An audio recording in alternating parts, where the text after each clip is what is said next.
นี่คือห่อสักอนิจจาของเบานงเนาะซึ่งก็มีเครื่องใส่เครื่องซอยหลายแนวอยู่นะถวายให้ครูบาอาจารย์เพิ่นเนาะ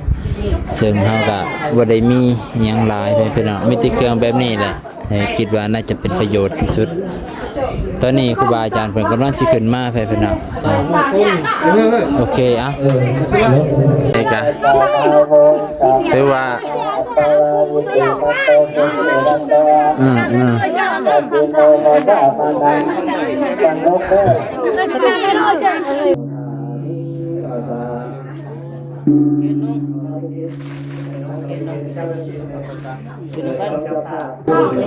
เดี๋ยวมาชนะชนะเป็นเราเด้อครับจะได้คือจักเว้าคุณไม่ออกเลยบอกเป็นยักษ์ในหัวดีใจ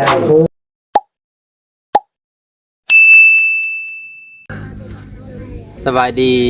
พ่อแม่พี่น้องเบิดสุขุสุคนและสวัสดีเด้อพ่อแม่พี่น้องที่อยู่ฝั่งไทยและต่างประเทศเบิดสุขุสุคนยินดีต้อนรับเข้าสู่ช่องเบานงในตอนบ่ายๆพ่อแม่พี่น้องมื้อนี้สิพามาเบิ่งบรรยากาศพาชมบรรยากาศวิธีการเฮ็ดบุญแถวเขตชนบทบางบ้านเฮ็ดบ่คือกันบางเมืองก็เฮ็ดบ่คือกันเนาะแต่แถวเขตบ้านเบานงก็สิเฮ็ดคล้ายๆกันพ่อแม่พี่น้องช่วงนี้ก็เป็นบุญยังก็เป็นเสาหลักบ้านเสาหลักเมืองเนาะอันเมืองอีกบางเนื้อนี่เสาหลักบ้านก็เพื่อสิได้ลงไห้ลงหน้านี่แหละมันก็สิขอบเสาหลักบ้านให้เจ้าถิ่นเจ้าท่านปกปักรักษาให้อยู่เย็นอยู่ชุ่มเย็นนั่นแหละพี่น้องมาในเพิ่นก็เลยต่อโฮมกันอยู่ที่บ้านดอนซาดเมืองจำพรแขวงสวรรณเขตวัดที่เบานงได้ยังถวายเสานี่แหละพี่น้องที่มาเป็นสะพานบุญให้เพิ่นที่เอาเสามาถวายให้เพิ่นนั่นแหละเนาะซึ่งก็ถือว่า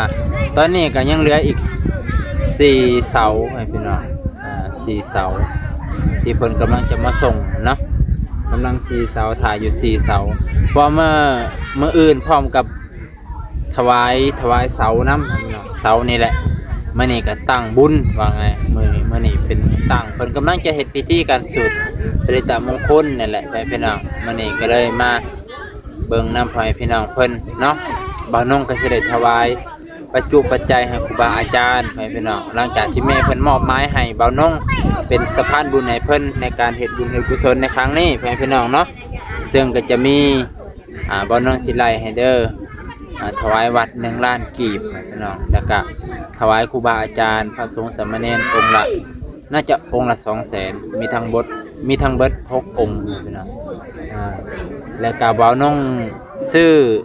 คุสังฆทานให้พี่น้องบ่แม่นคุสังฆทานไปนั่นพี่น้องบ่าวนงเฮ็ดแบบว่าบ่แม่นว่าคุสังฆทานแบบสำเร็จรูปบ่าวนงซื้อแต่ละอย่างแต่ละอันมาใส่ในตะกร้าเพื่อให้เป็นสังฆทานที่สมบูรณ์แบบให้พี่น้องเพื่อให้ได้ใช้ประโยชน์ให้หลายที่สุดให้พี่น้องเนาะเป็นจังได๋ก็ต้องอนุโมทนานำบ่าวนงเด้อแล้วก็อนุโมทนานำแม่คำแสนเพิ่นให้พี่น้องที่เฮ็ดบุญรวมชาติตักบาตรรวมขันให้พี่น้องณมื้อนี้เนาะบรรยากาศตอนนี้ก็คนกำลังหลั่งไหลเข้ามาพี่น้องทางผลเพิ่นกำลังจัดแจงแถลงไขให้พี่น้องแต่เบิ่งมื้อนี้สิเป็นจังได๋พี่น้องบรรยากาศสิเป็นจังได๋คึกคืนบ่พี่น้องแต่คนก็บ่หลายดอกแต่ว่าเพราะว่าช่วงนี้มันช่วงเฮ็ดนาพี่น้องช่วงนี้ช่วงเฮ็ดนาคนก็บ่หลายปานใดเนาะไปเบิ่งน้ำกันพี่น้องฝากเป็นกำลังใจให้ในเด้อพี่น้องหลังจากเช้านี้ก็ไปหาไอ้กึ่งพี่น้องช่วงนี้ก็มาบุญเฮ็ดกุศลแล้วก็เบาน้องก็เฮ็ดคุสังฆทานใหญ่คุสังฆทานใหญ่เนาะเพื่อถวายให้เจ้ากรรมนายเวรก่อนอื่นก็ถวายให้ยังไงอุทิศให้บ่แม่นถวายเนาะอุทิศให้เจ้ากรรมนายเวรแล้วก็อุทิศให้แม่บ่าวนงที่ล่วงลับไปเนาะให้เพิ่นมารับส่วนบุญส่วนกุศลลูกก็ได้เฮ็ดบุญกุศลหาในมื้อนี้ผู้สังฆทานบักใหญ่พี่น้องมีแต่แนวมีประโยชน์เบิดทั้งนั้นเกือบประมาณ600นี่แหละ600หรือ800เพราะว่า600,000กีบพี่น้อง800นี่แหละเนาะ600,000กีบก็เกือบ1,000เลยพี่น้อง 600,000 500,000 600,000นั่นแหละพี่น้องเกือบ1,000นึงนะเนาะจังได๋บ่าวน้องสิพาไปเบิ่งบรรยากาศก่อนโอเคพี่น้องทางฝนเพิ่นกำลังกะเกียมสถานที่แล้วก็ตกแต่งประดับดอกไม้ของหอมเสาหลักบ้านเพิ่นพี่น้องนี่บรรยากาศในบ้านเพิ่นเด้อบรรยากาศในวัดเพิ่นพี่น้องครูบาอาจารย์เพิ่นก็เตรียมพร้อมแล้วณขณะนี้เพิ่นก็เตรียมพร้อมแล้วครูบาอาจารย์เพิ่นเฮาก็สิได้ขึ้นไปทางเทิงวัดเพิ่นและเฮ็ดพิธีทางลุมแล้วพี่น้องเอ้ยตาบ่น้องคือขยับพิบๆบงขวามือนี่มีหยังเนาะโศกไหลหยังก็ขวาร้ายชายดีมีหยังเนาะบัดโอ้ก็เจ้าอันนี้คือหยังก็เพิ่นว่ากระทงหนังงัวกระทงหนังงัวเด้อพี่น้องนี่หนังงัวหรือหนาหยังกระบูกระทงสามเหลี่ยมเพิ่นจะแต่ละครอบครัว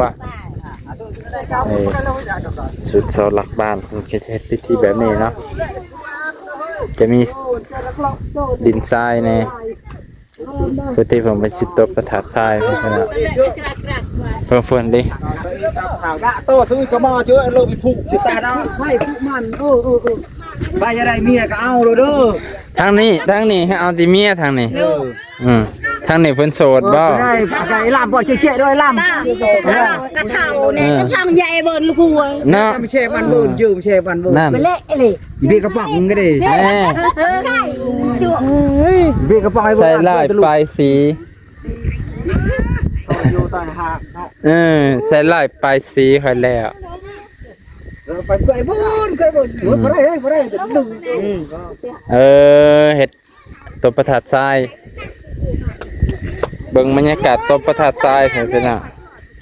อันนี้ได้เสาหลักเมืองเสาหลักบ้านเพิ่นกำลังสิว่าเสาหลักเมืองเอาหินเป็นหลักเลยเพิ่นน่ะเอาหินศิลาจานก็ไม่ได้อาจารย์เนี่ยนั่งจ้วงหน้าเพื่อนอย่าเข้ามาเหยียบเด้อนั่นพระเจ้ากับพร้อมเพียงกันได้พี่น้องบ่แม่นธรรมดาพร้อมเพียงเคียงหน้านิมนต์ครูบาอาจารย์เพิ่นมาสูตรอยู่นี่ถ้าเบิ่งก็จะสิสูตรอ้อมบ้านน่าจะสูตรอ้อมบ้านที่พี่น้องบ่แน่ใจตัวนี้ใส่ในกระทงเนาะอาจารย์จังว่าคือสิแม่นแหละเพิ่นเด้แม่นแหละนั่นเพิ่นใส่ในกระทงจังอันนี้ครับพายของคุณนี่ค่อยว่าก็แม่น่ะพายว่าบ่ได้ใส่จังว่าเด้ออาจารย์ก็บ่ฮู้คือกันอาจารย์เฮียนมาหน่อย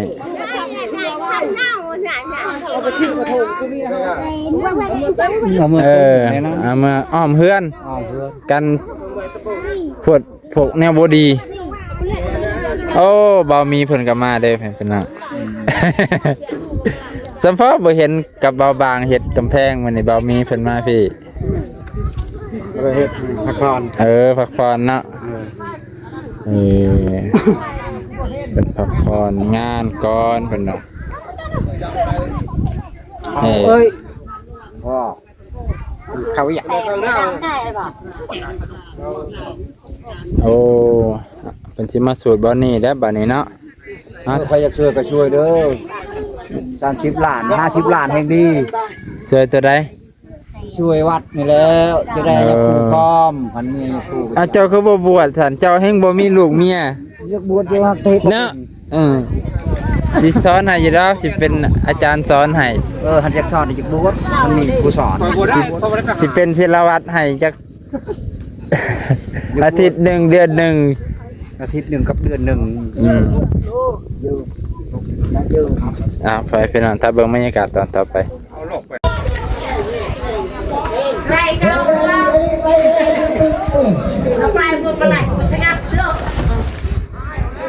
โอเคพี่น้องสิได้ใส่ซองให้เป็นนี่หาซองมันบ่มีซองนั่นพี่น้องน้องก็สิใส่ซอง200,000เลยพี่น้องใส่ให้เพิ่นแบ่งพี่น้องราคาจริงแล้วมาดังแต่ได้มาลงปกติเดี๋ยวอะไรเดี๋ยวชื่อนี้ราคาได้โคนอาหารแสงจะต้องเจออาสุเอาเก็บไปน้อยๆเราหลัง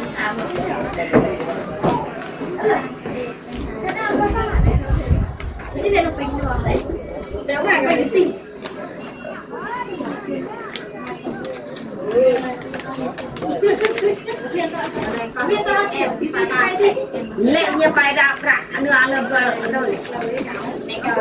พระเกลือให้ง่าย ง่ายปะได้ได้ไป ดอยอะไรดอกเราละตีไปถวายเลย ร้านนั่นน่ะ พระอาการการเก็บที่คนสำคัญก็ได้ฮะ กินง่ายไหนได้ปลาไก่เงี้ยอันนั้นเก็บเงี้ยไหนปลาไก่เงี้ยปลาเน่าเงี้ย ถวายองค์ ถวายเลยเดี๋ยว ถวายด้วยกันถวายแต่ไม่ได้ลูกอ่ะ โดนไปถวายไปเนี่ยพวกนี้ ซองหนึ่งเดี๋ยวบ่น้องคิดให้ ไหนจะนึก ถวายเป็นเงินสด ใช่ใช่ เนาะ อ้าวให้ชาวบ้านยังตั้งนานไป จะขึ้นมาเทิงบ่แบบเป็นกำลังสิขึ้นมาทางเทิงนี่คือหอซักอนิจจาของเบานงเนาะเสียงกะ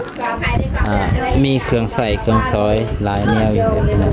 ถวายให้ครูบาอาจารย์เพิ่นเนาะซึ่งเฮาก็บ่ได้มีหยังหลายเพิ่นเนาะมีแต่เครื่องแบบนี้แหละคิดว่าน่าจะเป็นประโยชน์ที่สุดตอนนี้ครูบาอาจารย์เพิ่นกำลังสิขึ้นมาเพิ่นเนาะโอเคอ่ะตอนนี้ชาวบ้านเพิ่นก็กำลังจะเท่าโคมขึ้นมาฟังเทศนา ขาเสียงเด้อเทียบนึงแล้วเป็นแบบพูดเนาะคุณไปดังทุกประเทศรับได้ประเทศประเทศ นะอินทราประเทศต้องก่อนอินเตเลคันไวกัมพูชา ท่านไหวบูชาพระอา พันธะค่ะอย่างเตะกันหมด ไก่ตัวไหนได้เคยนะฮะบางมันคือมืดแทบบอกเปิดไทยเลยบอกตัวนี้ไปใส่บนผ้านั่นยับเอากันเด้อเอาเด้อยับเอากันกันเลยต่อยอดต่อรับกับมือเช่าต่ออย่าพอต่อเด้อมันยังทำอยู่ใส่น้ำกัดนี่คือเฝ้าอยู่ทางตลาดกับเฝ้าเด้อตาอย่างนั้นแหละเป็นจีบอกเป็นช่วงระยะเนาะแต่เฝ้าจูดได้เฮ้ยมันมดก็ได้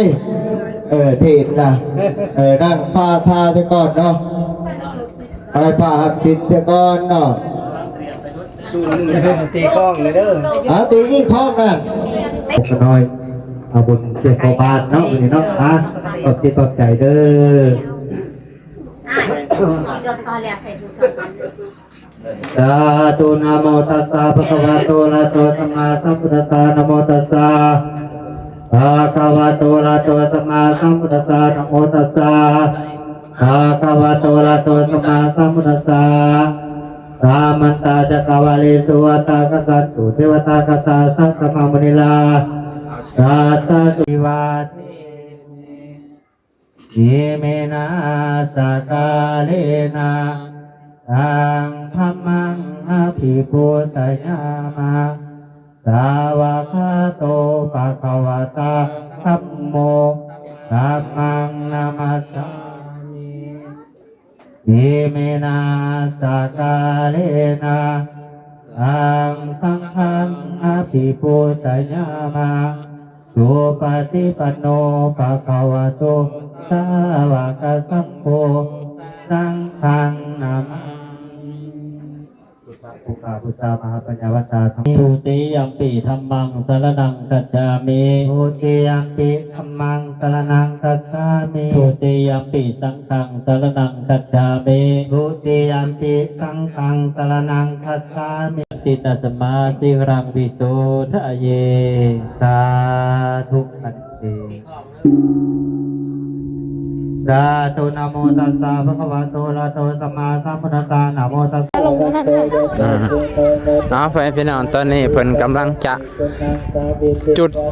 ไฟหน้ากระทงเพิ่นกำลังสูดหน้ากระทงอยู่เนาะเพิ่นให้ออกตัวญาติโยมเพิ่นมาจุดเทียนบอกผู้ที่ล่วงลับไปเอาของไผของลาวเด้อจื้ออยู่บ่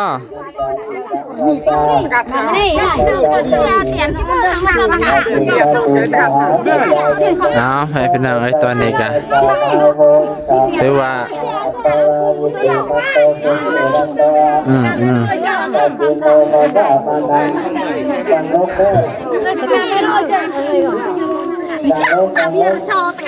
ตะโกตะโก นั่งลงจะยืนเฉยๆ เออ นั่งลงเด้อเพิ่นกำลังสิสูด นั่งลงตดเดียวเด้อ เออ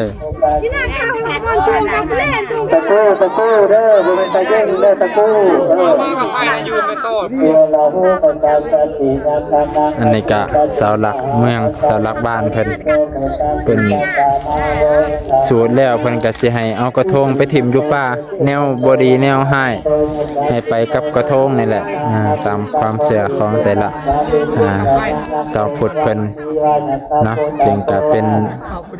พุทธแบบพราหมณ์เพิ่นประกอบเข้ากันเฮาก็นับถือกันมาเฮ็ดกันมาตั้งแต่โดนไปพี่น้องใส่เทียนก็บ่ได้เพราะว่าลมก็แห้ง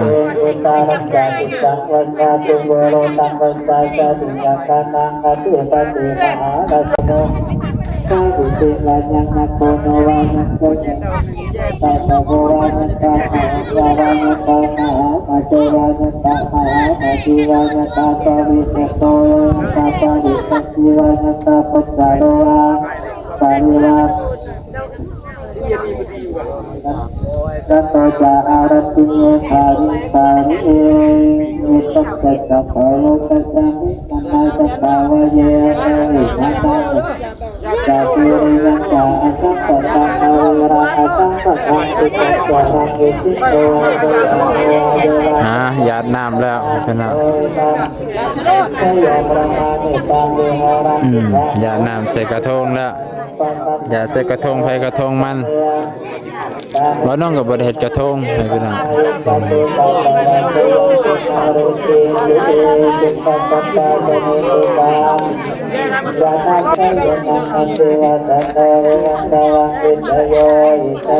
หยาดน้ำแล้วแบบนี้ผู้เสียขาวเพิ่นเคยเฮ็ดเพิ่นก็เลยบอกทุกคนเคยเฮ็ดมาหลายบ้านช่วยเด้อพลังมาช่วยไปโมนในวัดไปเที่ยว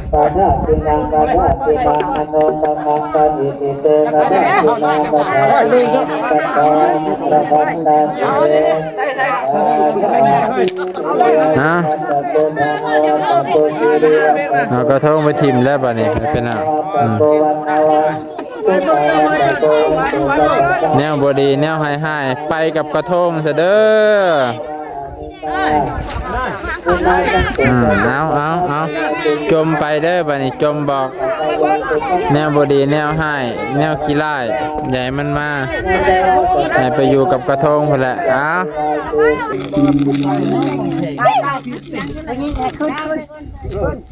จะน่าลงมาอ้าวอยู่กับใจนะโอ้ยเบิ้งจะน่าไปเถียงเขาพี่เขาใจมากเด้อใครมีพัวใครพัวซื้อรถมาแรงนี่ตอนนี้กำลังเสสูตรรดน้ำมนต์มีแต่อาจารย์เด็ดๆได้เหมือนมีแต่อาจารย์ดังๆได้มาสูตร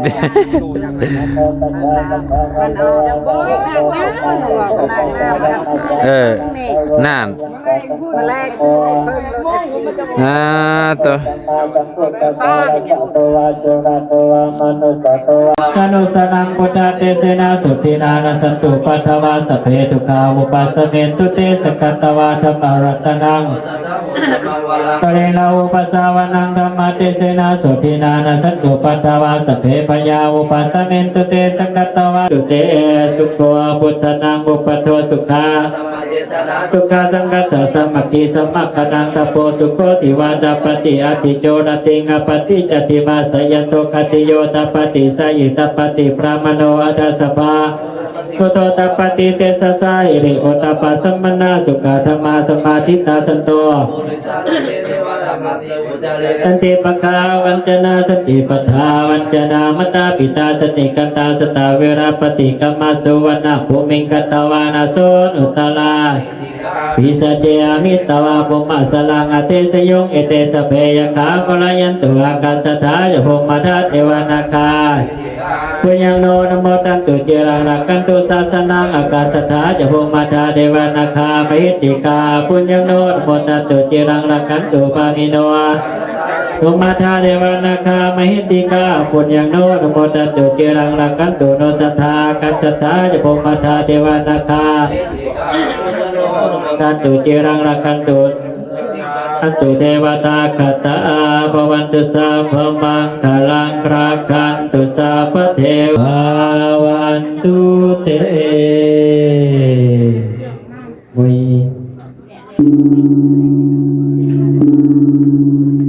จุดเบิ้ลเลย นะโมตัสสะภะคะวะโตอะระหะโตสัมมาสัมพุทธัสสะนะโมตัสสะ อยากไปกินกันด้วยอาจารย์ชีติด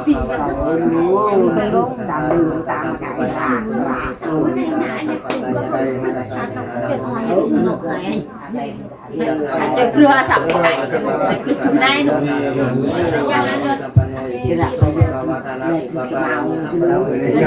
ปารามิสัพพะโนอิติโสภะคะวะสัจจปารามัตถะปารามิสัพพะโนอิติโสภะคะวะพุทโธสัพพัญญุตายานุอนัตตาลิมุนาสัมมาสัตโตโสภะคะวะสัพพิสัทธาเทวะมนุษย์ตังสัทโสภะคะวะสัทธารังเทวะมนุษย์ตังสัทธานังกัตตังสัทธารังเทวะมนุษย์ตังสัทธานังกัตตังอินทานาปารามิสัพพะโนอิติโสภะคะวะอินทานาอุปปารามิสัพพะโนอิติโสภะคะวะอินทานาปารามัตถะปารามิสัพพะโนอิติโสภะคะวะพุทโธสัพพัญญุตายานุอนัตตาลิมุนาสัมมาสัตโตยังใส่คิดเนาะ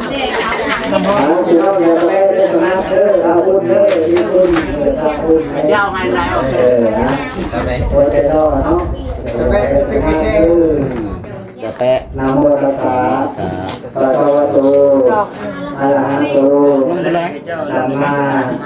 สัมพุทธัสสะนะโมตัสสะภะคะวะโต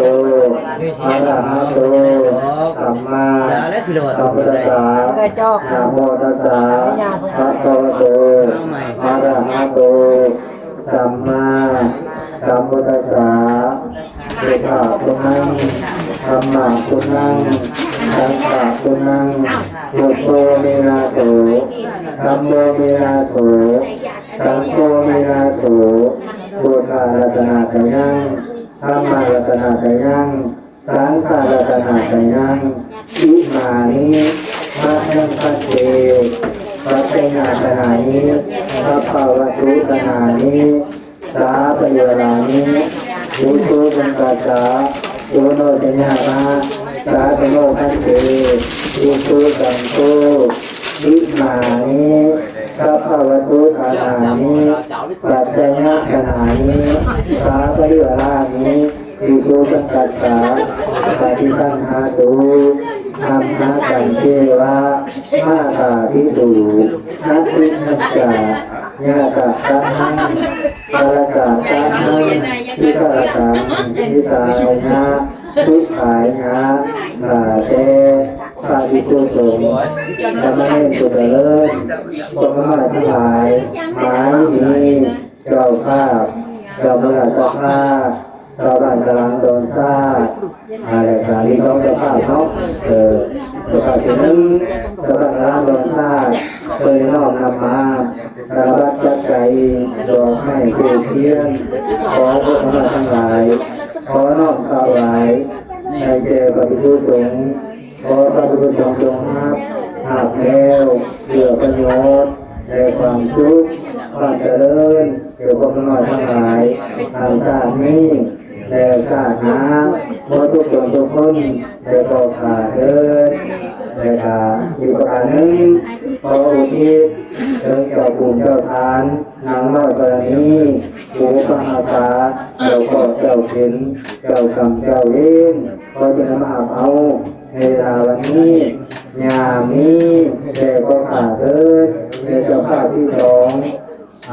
ในเบาลงเนาะอันนี้ทำแทนจะได้หอมน้ำมา ผู้สังฆทานในกระซ่องพัดใจเนาะในคำเสนจันทาบัติเด็กเอาไว้สองเนาะขอนำถวายเด็กพระภิกษุสงฆ์โปรดทิศให้เมตตาเทโวสีโปรดทิศให้สัพพสัตว์หน่วยในเจ้ากรรมนายเวรก็จะมาเอาในเวลาวันนี้งานนี้เอาไว้อาบแล้วเอาว่าทุกขอให้พ้นจากทุกข์เรื่องทุกข์แล้วก็มีความสุขมีขึ้นไปต่อเท่าต่อสู่ปฏิภาณให้เราประกาศการให้เราประกาศให้ต่อผ่านเลยอีกประการหนึ่งขอพระทั้งหลายขอองค์สิ่งบนท่านจงได้ทอดยอดครับเป็นโมฆะทั้งหลายขอทุกส่วนทุกคนมีต้นว่าอยู่เย็นเป็นสุขมีชีวิตสุขสมบูรณ์ทุกสุขทุกข้าทุกคนทุกตนด้วยเถิดสาธุสาธุสาธุทุกตัวนะโมทามิสาธุ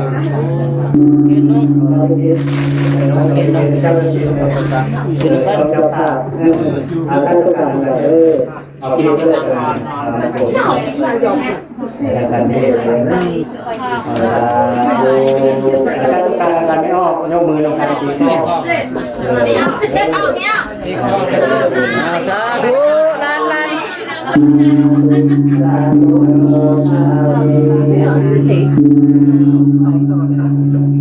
ไม่ออกมาแต่ตะเบ็ดน้องตาพูด เดี๋ยวก็ชนะชเดี๋ยวนะเป็นโรเดอร์ ครับอย่าเล่น คือจะว่าคุณไม่ออกเลย ก็ไปยักในหัว ดีใจ คูไปเลย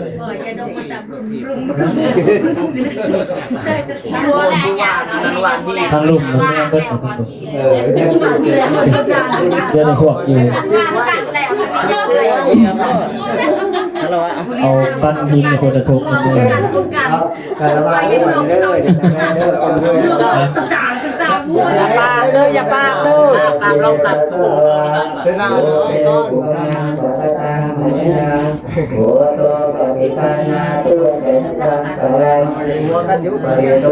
ฏิเดอาเยนวจานวเยตัตวะอาเมกุกมังปะกตังมายาอาโมปฏิปันนาตัวเป็นทางกลางปริตัวปฏิเมอาเยนวจานวเยตัตวะอาเมกุกมังปะกตังมายาอังโกปฏิฆานาเตจันตังกาลันทะเลเยโตมาสังคิอย่านำเด้ออย่านำเด้ออยู่เพื่อนไปได้บุญนำจะเปลี่ยนยายบุญอย่างบุญละท้องนั่งปฏิตังเดหังทิปเมวะสมิสตุสเพโพเรตุสักปาจันโทปนรโสยถามณิโสติกระโสยถาสันตุสัพพโรโคมินาสันตุมาเตภวันวันตรายโยเอกายุโกภวะปิวาทนาสิริสเนจังวุฒปัจจายโนจตารโรธรรมาวัฏันติอายุวันโนอาลังยัญจโกจักขินาทินาสังฆมิสุปาริติตาติคารตามิตายาอุปคัมปติโสยติธัมโมจะอายังนิทัสสิโตเปตานาปุชฌาจักขตาอุลาลาภรัญจภิกขุนาตุเมหิปุญญังปัสสุตังอนาปกันติตุกาโตเอตังมารังวันชนะอาภาเวทิมารังวันเตอภุญญานาโลหิตามายังโตกะลาเทจังสาธุปันเตอนานาโลกัสสะอายะระนังสัมโมกัสสะเทวะระนังสัมโมนะโมนี่เด้อกองบุญไอ้ที่ผ่านเนาะโมกันบุญเด้อเนาะ